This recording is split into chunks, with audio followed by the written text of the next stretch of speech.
This episode is brought to you by Certified Piedmontese Beef. Listen up, foodies. Make your next meal even better with real Nebraska beef. They have healthy, tender, delicious Italian heritage beef, grass-fed and sustainably raised on lush pastures in the Midwest. You can even create your own personally curated meat box that's shipped right to your door. To get 2 free steaks with any purchase over $50, use the code FREEBEEF at checkout. Learn more and shop exclusively at cpbeef.com.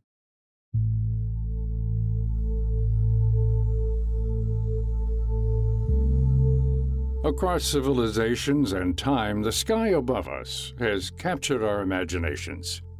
Its size itself is hard to wrap our heads around. In just our universe, astronomers estimate there exist about 10,000 stars for each grain of sand on Earth.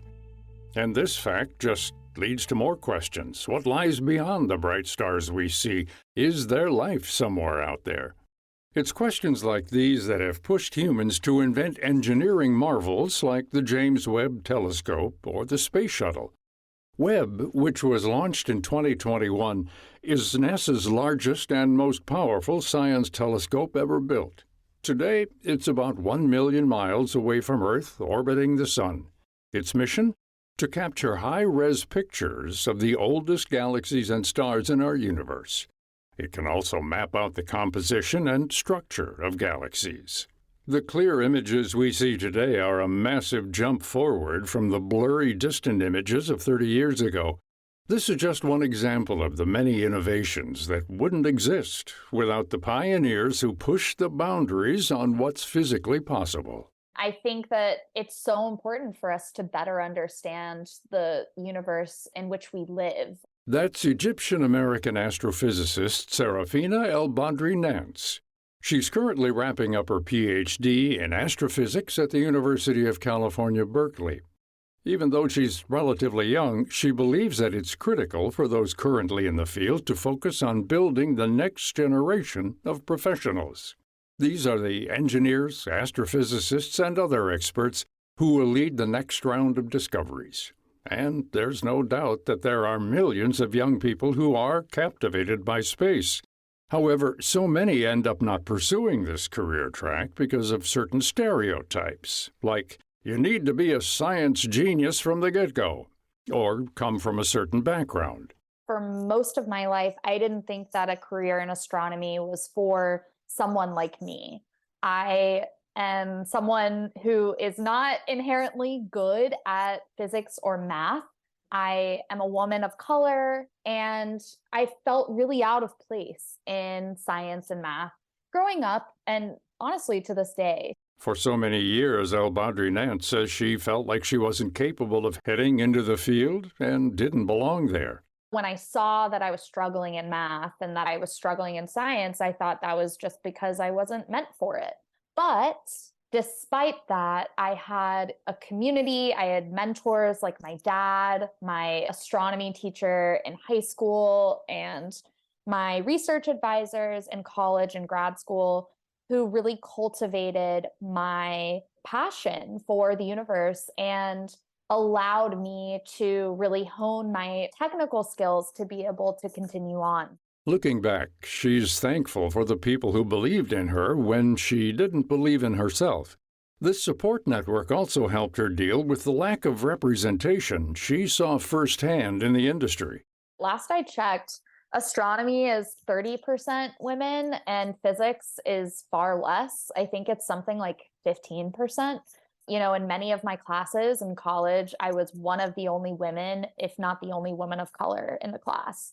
And these are classes of 50 to 100 people. So it's really isolating, lonely, and challenging to be that person, that only person who feels like maybe they don't belong there. And representation is a key part of the discussion. It's hard to imagine heading into a challenging field like astrophysics when there's no one who looks like you. When we think of famous scientists or famous mathematicians, or if you Google science or math, you end up looking primarily at white men.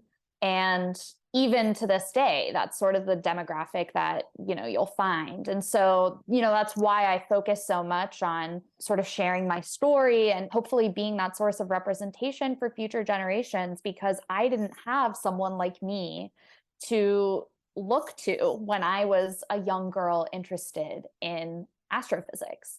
Outside of mentors like teachers and advisors in academia, El-Badry Nance recommends a couple of organizations that are helping young people develop key skills needed for space-focused careers. I love the organization Girls Who Code, because any career in astronomy or physics requires coding. It's probably 90% of my job.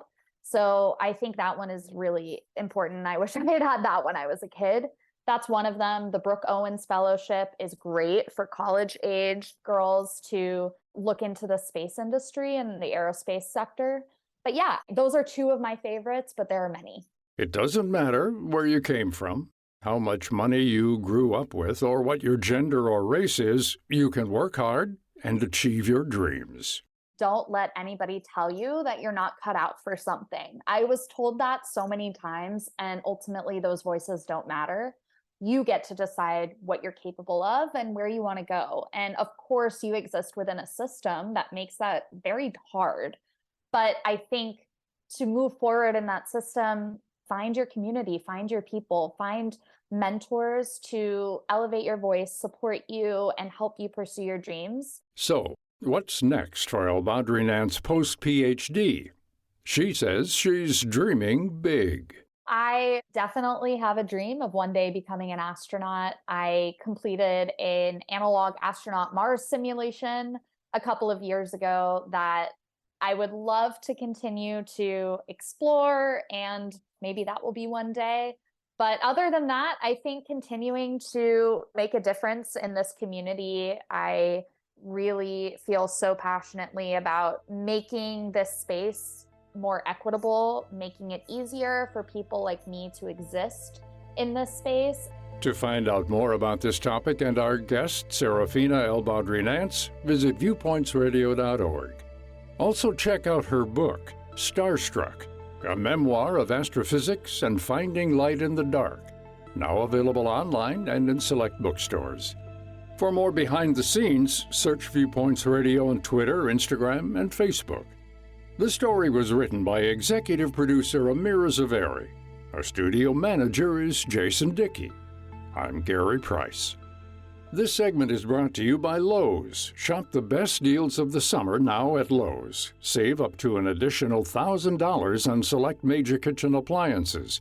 Plus, for a limited time, save up to $3,165 on select 4-piece LG kitchen suites. Offer valid through 6/28. Savings vary based on purchase amount. Exclusions apply. See Lowe's.com for details.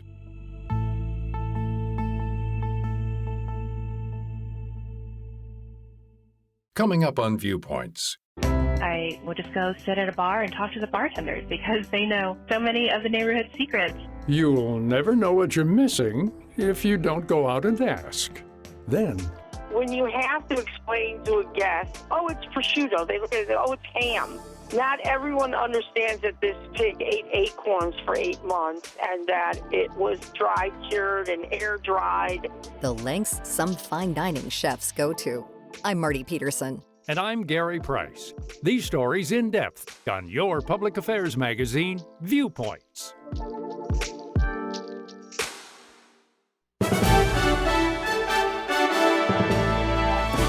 And that's Viewpoints for this week.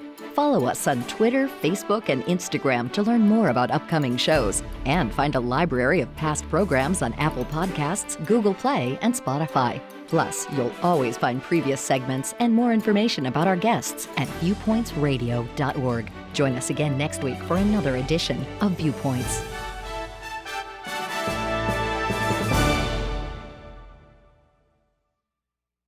We made USAA insurance for veterans like James. When he found out how much USAA was helping members save, he said, "It's time to switch." "We'll help you find the right coverage at the right price." USAA. What you're made of, we're made for. Restrictions apply.